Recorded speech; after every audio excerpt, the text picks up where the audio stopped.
Olá, louvado seja nosso Senhor Jesus Cristo, para sempre seja louvado, glória ao Pai, ao Filho, ao Espírito Santo, como era no princípio, agora e sempre. Amém. Queridos irmãos e irmãs, paroquianos da nossa paróquia Nossa Senhora da Abadia, Diocese de Cristalândia, graça e paz, que Deus abençoe e ilumine a todos nós, unidos na fé, nessa quarta-feira da 7ª semana do Tempo Comum, nesse dia 26 de fevereiro de 2025, e o Evangelho que a Igreja nos traz é tirado de Marcos, capítulo 9, versículos de 38 a 40.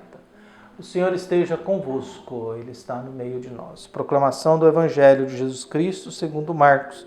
Glória a vós, Senhor. Naquele tempo, João disse a Jesus: Mestre, vimos um homem expulsar demônios em teu nome, mas nós o proibimos porque ele não nos segue. Jesus disse: Não proibais, pois ninguém faz milagres em meu nome para depois falar mal de mim. Quem não é contra nós é a nosso favor. Palavra da salvação. Glória a vós, Senhor.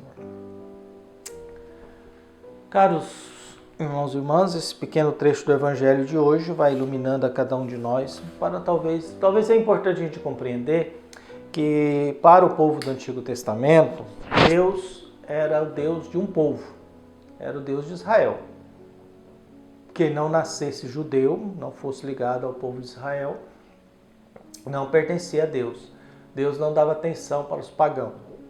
Então a fé era baseada numa raça, num povo, em uma nação.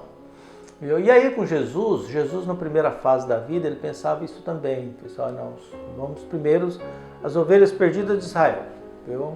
A primeira orientação para os discípulos, vamos primeiro as primeiras ovelhas de Israel. Mas depois Jesus, com as experiências de encontro, viu? Ele foi aprendendo que não, que todo ser humano que tem fé é convidado a fazer parte do povo de Deus. Que todo ser humano que professa a fé, que acredita em Jesus, que acredita na vida humana, que acredita nos ensinamentos de Deus, que recebe o sacramento do batismo, todas essas pessoas são convidadas a pertencer ao povo de Deus. Então, com Jesus, Deus não está mais ligado a um grupo fechado. Não está mais ligado a um templo, não está mais ligado a um espaço. Deus está ligado ao ser humano que professa a sua fé, que recebe o batismo e segue Jesus Cristo. Quem quiser me seguir, renuncie a si mesmo, assuma a sua cruz e segue-me. Porque a gente sempre vive com aquela perguntinha na cabeça, né? O que adianta ganhar o mundo inteiro se a gente perde a própria vida, né? O que adianta ganhar o mundo inteiro se a gente perde a própria vida? A gente está cheio de exemplos, de escândalos aí, né? Escândalos de padres, escândalos de bispos, de pastores, pastoras, de líderes religiosos, que começam a ter muito dinheiro, começam a ter muita fama e depois se descobre que tem uma vida dupla, né? Que tem uma vida de desonestidade, desvio de dinheiro e tantas outras coisas, e nem sempre essas coisas são bem resolvidas.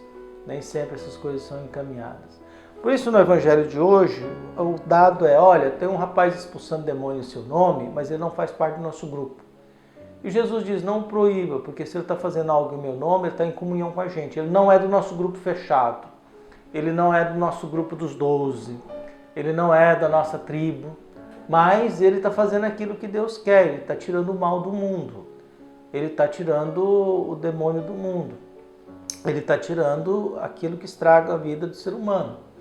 Ele não está em plena comunhão com a gente. Por isso que Jesus abre com esse evangelho a possibilidade que necessariamente, até tempos atrás, todo mundo dizia, a igreja dizia, fora da igreja não há salvação. Hoje eu não posso dizer isso mais. Baseado no evangelho, fora da igreja há salvação, sim.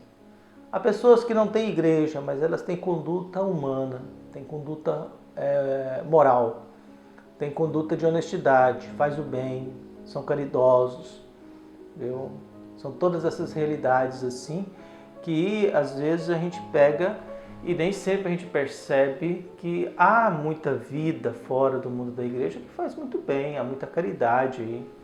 Eu me recordo que minha mãe, quando estava morrendo, internada no hospital, eu estava lá com ela em Goiânia e um padre foi lá dar a unção e a bênção numa outra doente, viu? E lá com aquela senhorinha idosa, já morrendo também, muito sofrida, minha mãe do lado também, nos últimos dias do câncer dela, viu? E o padre fez um discurso assim, olha, eu estou tendo uma visão, escutando algo, que a senhora já frequentou uma igreja que não é católica, viu? E aí, a senhora já foi no espiritismo? Ela assim, já fui no espiritismo, viu?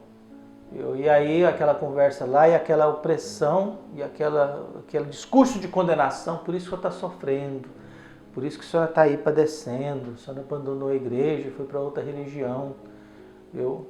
E aí depois minha mãe falou assim, meu filho aqui é padre. Aí o cara desconfiou, deu a benção logo, escapou.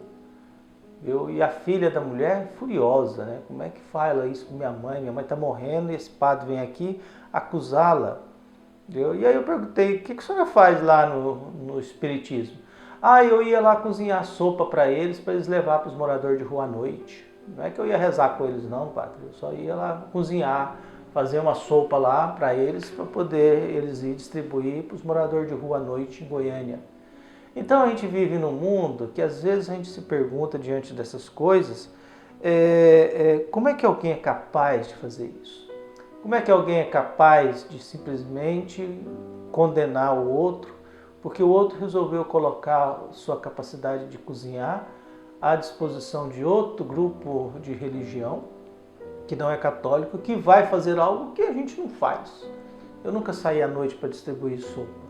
Esses preconceitos, essa mentalidade exclusivista, esse mundo fechado, é um grande mal. Existem muitos males na igreja, né? O carreirismo, a vaidade, a arrogância, a prepotência, tem muita coisa aí complicada. E por isso que Jesus diz, olha, quem está fazendo aquilo que eu gostaria que fizesse, expulsando o demônio, ele não vai falar mal de mim. Viu? Ele está trabalhando e lutando pela mesma coisa. Ele também está juntando. Aquela senhora católica rezava, mas ela não tinha problema nenhum dela ir lá cozinhar para os espíritas, o pessoal do espiritismo, levar comida, sopa para os moradores de rua à noite. Então, que Deus possa iluminar e abençoar todos nós, nos fortalecer na fé e nos livrar do mal. E às vezes o mal está dentro da nossa própria igreja, né? Às vezes o mal está dentro da nossa própria sacristia. Que Deus abençoe. Um abraço. Até mais.